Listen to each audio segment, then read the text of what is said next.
Hello everyone, this is Akanksha Mishra and I am here with a video tutorial on circular queue data structure.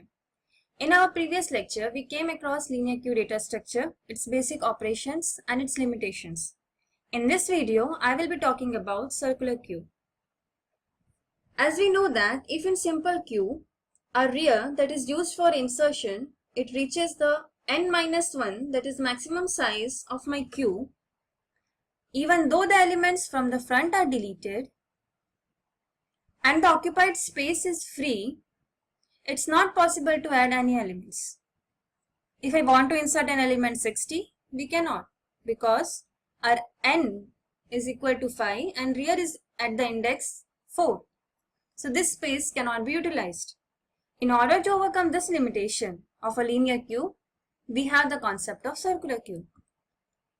So this is not a simple queue, but it's a circular queue. Its structure is as follows. So I can make my linear queue a circular queue by joining both the ends of my queue. As you can see over here, the last end of the queue is joined to the first end. So how space can be utilized effectively in case of circular queue? Let's see. One thing you need to remember here is, in the implementation of linear queue using an array, we have initialized our front and rear to the index -1. In case of circular queue in this tutorial, I am initializing my front and rear to the index 0 just for the sake of understanding. You can also initialize to the index -1 and work out. But in this tutorial, I will be initializing them to 0 and giving you the explanation. So here n is the maximum size of my queue. Now this is the thing that is to be kept in mind, that if my rear is at n and my front is not at 1, that is my front element has been deleted and the front has moved to index that is greater than 1, I can make my rear equals to 1 by joining both the ends of the queue.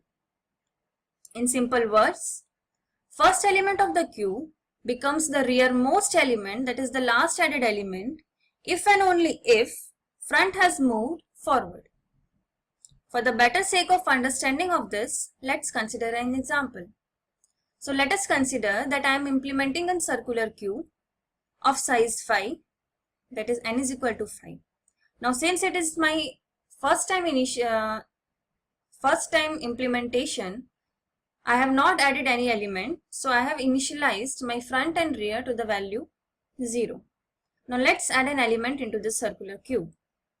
So inserting an element 10 into this queue makes my front and rear to the value 1. As it is my first time insertion, I need to increment my front pointer also, just as a case of linear queue. Let's insert another element, so that makes my rear incremented to the value 2.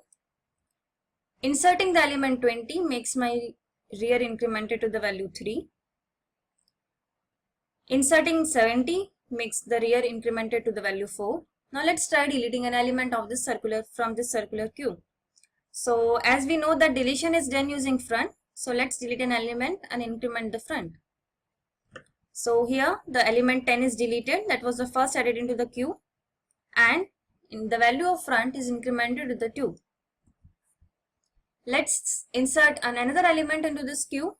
So inserting an element 10 makes my value of rear equals to 5. Now let's insert another element. So inserting 40 makes my rear to the value 1 because it's my circular queue and I have moved my front to the index value that is more than 1. So as we can see that now my circular queue is full. So I cannot insert an element. So if I try inserting an element 140 into this queue, I won't be able to. So this thing is to be kept in mind that in case of circular queue, the queue overflow condition is the value of front 1 more than the value of rear. That, as you can see here, the value of front is 2 and the value of rear is 1. So the value of rear is 1 less as the value of front, or you can call it as the value of front is 1 more than the value of rear. Now let's delete an element from this queue.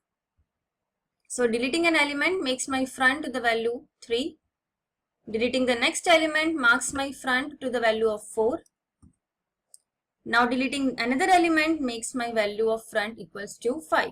Now here front is not 1 more than the value of rear, as 5 is not 1 plus something of rear. So there are empty space and you can fill the elements and queue is not full, right?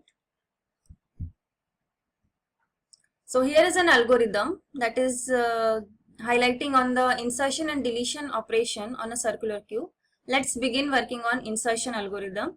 So just like a case of linear queue, here I am using rear to mark my insertion location and front to mark my deletion location of data element.